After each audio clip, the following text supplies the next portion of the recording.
اعوذ باللہ من الشیطان الرجیم بسم اللہ الرحمن الرحیم۔ عزیز طلبہ، گورنمنٹ ڈگری کالج فورٹ عباس کی طرف سے کلاس سیکنڈ ایئر اردو کے لیکچر نمبر 9 کے ساتھ میں عباس آپ کی خدمت میں حاضر ہوں، اور ہمارا یہ لیکچر آج سبق مناقب عمر بن عبدالعزیز یعنی پہلے سبق کے آخری تشریحی پیراگرافز پر مشتمل ہے۔ تو آج ہم چھٹی عبارت کی تشریح کرتے ہیں۔ یہ دیکھیے، اس وقت ہمارے سامنے چھٹی عبارت موجود ہے۔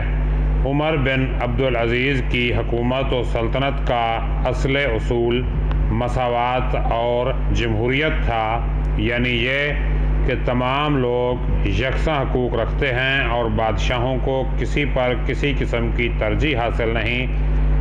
صرف ملکی امور میں نہیں بلکہ معاشرت اور ذاتی زندگی میں بھی عمر بن عبدالعزیز اس کا لحاظ رکھتے تھے۔ ان کے کھانے کا یہ طریقہ تھا کہ عام مسلمانوں کے لیے جو لنگر کھانا تھا اس میں 1 درہم روز بھیج دیا کرتے تھے اور وہیں جا کر عام مسلمانوں کے ساتھ کھا لیتے تھے۔ یہ اس کا سیاق و سباق دیکھیں ذرا، یہ آپ کے سامنے ہے۔ تشریح طلب عبارت سے پہلے مصنف بتاتے ہیں کہ علامہ ابن جوزی مشہور محدث گزرے ہیں۔ انہوں نے عمر فاروق اور عمر بن عبدالعزیز کے حالات زندگی پر سیرت الامرین کتاب لکھی، جس میں ان کے اخلاق اور عدل و انصاف کو بتایا ہے۔ بنو امیہ کے بادشاہوں نے عوام کی زمینیں اور جاگیریں اپنے خاندان کو دے رکھی تھیں، لیکن آپ نے اپنے خاندان کی مخالفت کے باوجود تمام جاگیریں ان کے اصل مالکوں کو لوٹا دیں۔ تشریح طلب عبارت کے بعد مصنف بتاتے ہیں کہ عمر بن عبدالعزیز نے جب وفات پائی تو کل 17 دینار چھوڑے، جن میں تجہیز و تکفین کے مصارف ادا کرنے کے بعد 10 دینار بچے جو ورثہ میں تقسیم ہوئے۔ کہا جا سکتا ہے کہ آپ کی حکومت اسلامی اصولوں کا مکمل نمونہ تھی۔ تو عزیز طلبہ، یہ اس کا سیاق و سباق ہو گیا۔ اب اس کی تشریح کی بات کرتے ہیں۔ تشریح طلب عبارت میں شبلی نعمانی نے عمر بن عبدالعزیز کے اوصاف کو بیان کیا ہے۔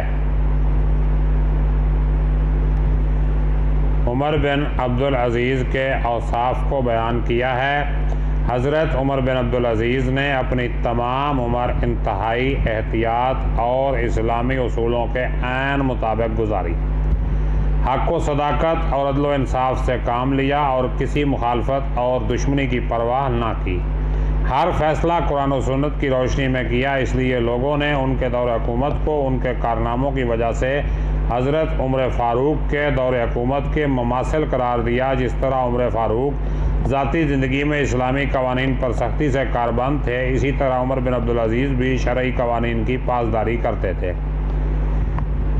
اسی لیے آپ نے ایک اسلامی معاشرے کی بنیاد رکھی۔ اسلامی جمہوریت اور مساوات آپ کی حکومت کے اہم عناصر تھے، یعنی سب لوگ برابر ہیں اور کسی کو کسی پر کوئی فوقیت نہیں۔ حدیث میں ہے، بے شک تو کسی سرخ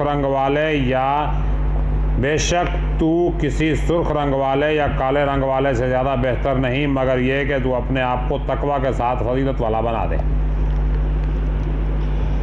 جمہوریت کی بھی 2 اقسام ہیں۔ پہلی اسلامی جمہوریت ہے جو اسلام کے قوانین کے عین مطابق ہے، جس میں قرآن و سنت کے احکامات کو اولویت دی جاتی ہے، جس میں عوام اور بادشاہ برابر ہوتے ہیں، جس کی مثال خلفائے راشدین کا دور خلافت ہے، جس میں اسلامی جمہوریت کی حقیقی معنوں میں روح کار فرما تھی۔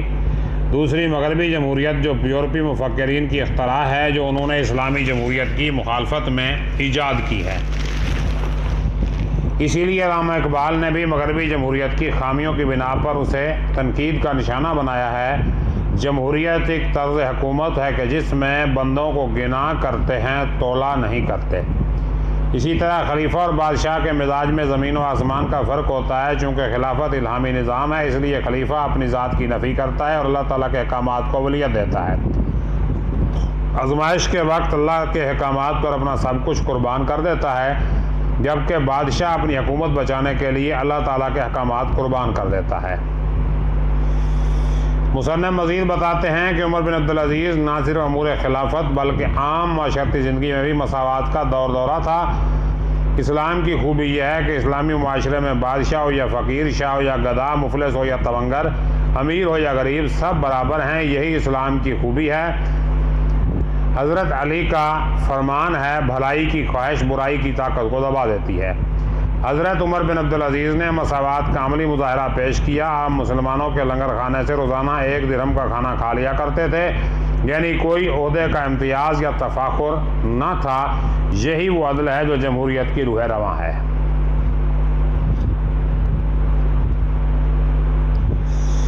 جی تو آخری عبارت یعنی عبارت نمبر 7 ہمارے سامنے ہے۔ یہ دیکھیں عبارت نمبر 7 سے ہم پڑھتے ہیں۔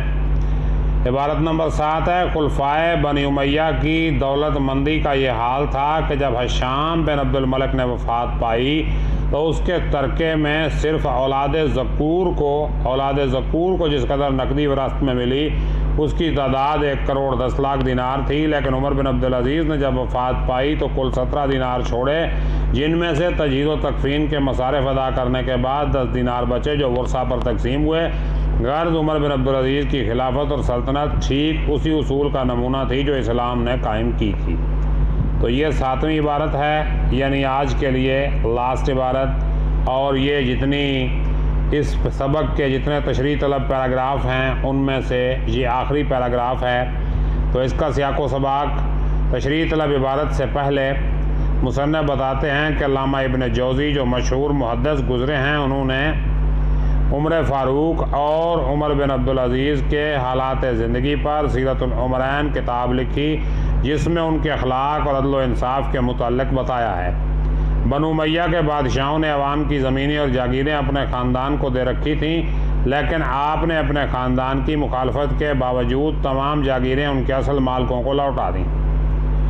تشریح طلب عبارت کے بعد مصنف بتاتے ہیں، آپ کی حکومت جمہوریت اور مساوات کے سنہری اصولوں پر قائم تھی۔ مرتے وقت آپ نے 17 دینار چھوڑے۔ کہا جا سکتا ہے کہ آپ کی حکومت اسلامی اصولوں کا مکمل نمونہ تھی۔ تو یہ اس کا سیاق و سباق ہو گیا، اور اگر آپ اس کا اجمالی سیاق و سباق کرنا چاہتے ہیں تو وہ پہلے پیراگراف کے ساتھ آ چکا ہے۔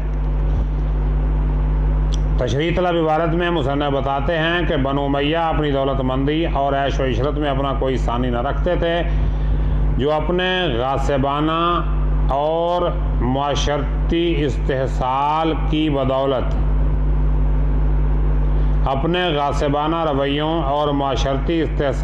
بدولت انہوں نے کافی دولت سمیٹ رکھی تھی۔ جب کوئی خلیفہ مرتا تو کروڑوں کی وراثت ترکے میں چھوڑ کر مرتا تھا۔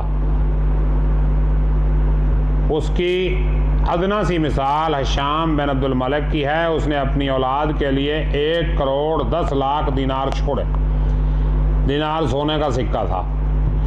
یہ سب دولت غریبوں سے عطیائی ہوئی تھی۔ انسان کا سامان 100 برس کا ہے، مگر پل کی خبر نہیں۔ انہی رویوں کی بدولت انسان دونوں جہانوں کی رسوائی اپنے دامن میں سمیٹ لیتا ہے۔ غریبوں کی جھونپڑیوں پر بنائے گئے محلات سدا سلامت نہیں رہتے۔ حضرت عمر نے اپنے جدت افکار اور ندرت کردار سے اس کبھی رسم کا کلا کما کر دیا تھا۔ کلا کما کیا اور سب کچھ عوام کی فلاح کے لیے وقف کر دیا۔ حضرت عمر بن عبدالعزیز کے وصال کے وقت کل اثاثہ 17 دینار تھا۔ تجہیز و تکفین کے بعد 10 دینار اولاد میں تقسیم ہوئے۔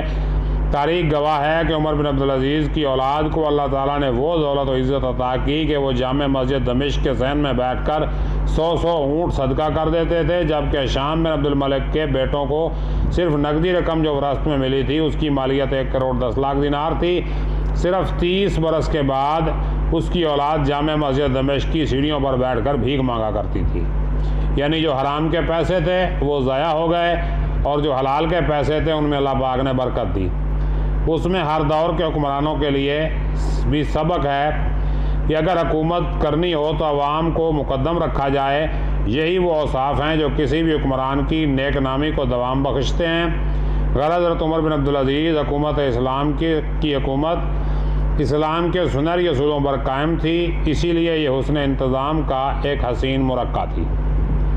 تو عزیز طلبہ، آج ہمارا پہلا چیپٹر مناقب عمر بن عبدالعزیز، اس کا خلاصہ، اس کے کثیر الانتخابی سوالات اور اس کے باقی سارے معاملات ختم ہوئے، اور کل سے انشاءاللہ ہم اگلا سبق یعنی سبق نمبر 2 جس کا نام تشکیل پاکستان ہے وہ شروع کریں گے۔